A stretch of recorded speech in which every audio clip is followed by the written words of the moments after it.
পৃথিবীতে প্রিয়জন আর প্রয়োজন দুটোই স্বার্থপর।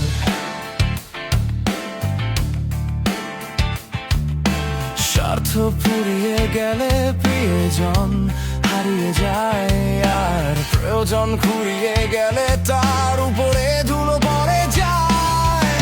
কেউ নিজের চাহিদার মেটানোর জন্য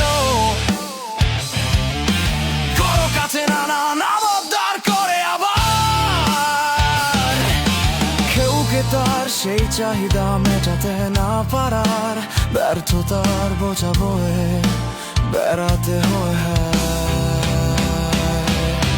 স্বার্থপর পৃথিবীর সবকিছুই তার নিজের চিন্তাধারাকে প্রাধান্য দেয়।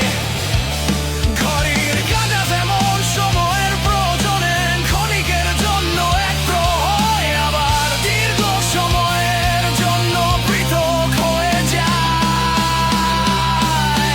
তেমনি ভাবে ভালোবাসাও